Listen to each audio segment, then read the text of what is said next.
As a GP managing patients with dementia, I think it's important to coordinate their whole health care, both physical and cognitive. So our whole team is really important, and everyone picks up different bits of information, and all of those bits of information are part of fitting the puzzle together.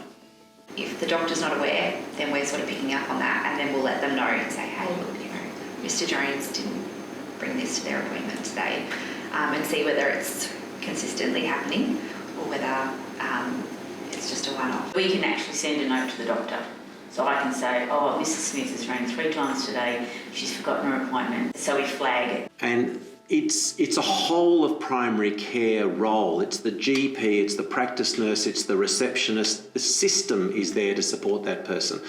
Initially, in identifying that there's a change. I think there are really 3 key elements to the benefits for timely diagnosis of dementia, and they're for the patient, for their families, and also in the healthcare system. So for the patient, there's these elements of empowerment. The patient can make choices when they need. They can also receive potential treatments. Having access to medications, having access to extra and additional appointments, whether that be in the practice or from a multidisciplinary team. And finally, there's a financial advantage, so the health system can respond by providing more financial support. Ensuring that everyone's on the same page with their family and that they've got other people that we can call upon for extra supports if that's available. Access to education and supports for that family.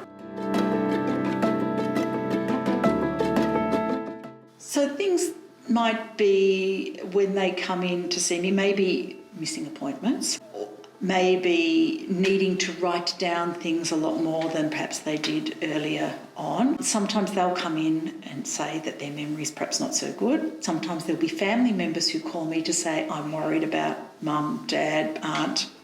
Things that might alert me is if they've had a delirium with an intercurrent illness. And the other thing is just the screening with the over 75 health check. When we do an over 75 health check, we would always do an MMSE and a clock face test. I do notice when they're bringing in someone with them. So when people are sort of reliant upon a family member or a friend, it sort of starts to trigger, are they forgetful? Is it the family member that's noticing more that they're sort of not bringing home the correct information? So they'll bring an extra set of ears to each appointment. Or they come in and they're like, oh, you know that blood pressure medication that I'm on? I'm just not really sure what it's called though. Or they've forgotten their script, so they're coming for an appointment. And they're like, oh, drats, I left it at home, or it's still in the fridge.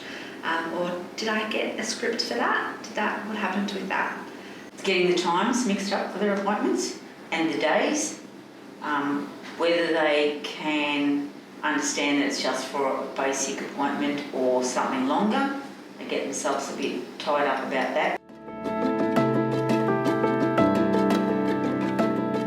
If someone hasn't presented with memory problems, if they're over 75, it's easy because we say it's part of our standard over 75 health check, and we're really after getting a baseline for where you are now so that we can monitor changes over time. If they're under 75 and there is concern about the memory, it gets a bit trickier. I would perhaps ask the patient first, do you have any concerns about your memory?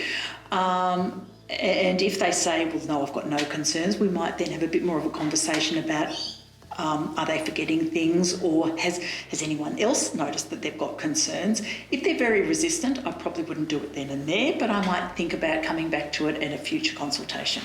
Broaching the question of there may be a change to cognition is quite a tricky one.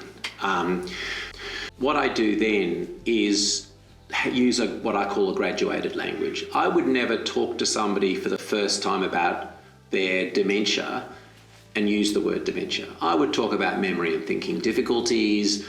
Mild cognitive impairment, I think, is a nice, nebulous, non-descriptive term that does have diagnostic criteria attached beside it, but it doesn't use the word dementia. And so I like to open up this discussion along the lines that there are ways and things that we might be able to do that make their memory and thinking more effective. And then maybe later in the consultation, or usually at a second consultation, I'll say, well, I might be talking about some scary words now. Are you wanting to talk more about your memory and thinking? And then I'll say, well, have you heard of the word dementia? I'll try and read the face. And then I'll later ask, well, have you heard of the word Alzheimer's disease? And that usually opens up the conversation.